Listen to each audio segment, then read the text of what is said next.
Mais d'abord, Emmanuel Ducrot est avec nous. Bonjour Emmanuel. Bonjour Dimitri, bonjour à tous. Bon, est-ce que l'autoroute A69 entre Toulouse et Castres va finir par voir le jour? C'est un feuilleton à suspense qui se joue dans le sud-ouest avec une péripétie ces derniers jours. Oui, c'est des multiples rebondissements cette histoire. Un dernier en date, lundi à Toulouse, le tribunal administratif a décidé de rouvrir encore le dossier A69.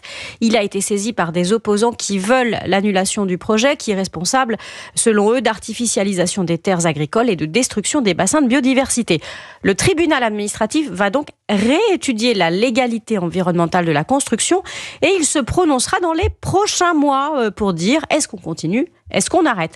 Alors il y a 2 semaines, la rapporteure publique avait préconisé d'annuler le chantier de l'autoroute contre toutes les décisions de justice précédentes, contre l'avis du Conseil d'État, contre la déclaration d'utilité publique et même contre les députés qui ont inscrit l'autoroute dans la loi d'orientation des mobilités en 2019. Elle estime qu'il n'y a pas de raison impérative d'intérêt majeur à la construire et elle juge excessif d'invoquer une situation d'enclavement au sud du Tarn. Toujours le même débat, les humains contre la nature. Bon, qu'est-ce qu'il faut comprendre de cette situation ? Mais ça veut dire qu'une hypothèque plane encore sur cette autoroute pour des mois. Les travaux vont continuer pour l'instant. Ça rend d'ailleurs les opposants furieux.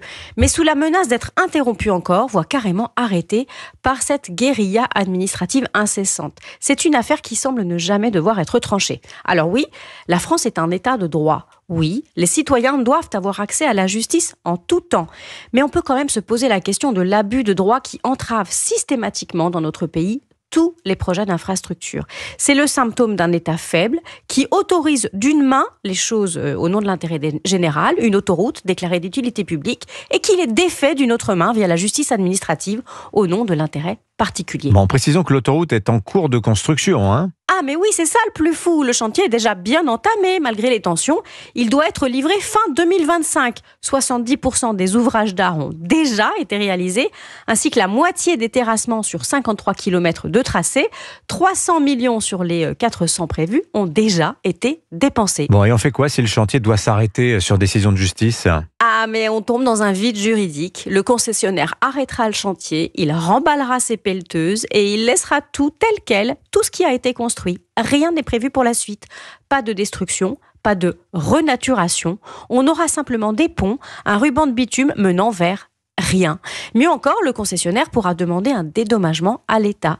La facture totale pour tout remettre en état et pour le dédommager pourrait se monter à 1 milliard d'euros. Et sans doute plus si on compte la dévitalisation économique du territoire, parce que les grandes entreprises de la région, comme le laboratoire Pierre Fabre, menacent de quitter le Tarn si l'autoroute n'est pas construite. Mais quel gâchis, c'est stupéfiante histoire. Et on a hâte de savoir le dénouement, c'est en février je crois. On ne sait pas exactement, on n'a pas de date précise. Merci beaucoup Emmanuel Ducrot, signature Europe 1.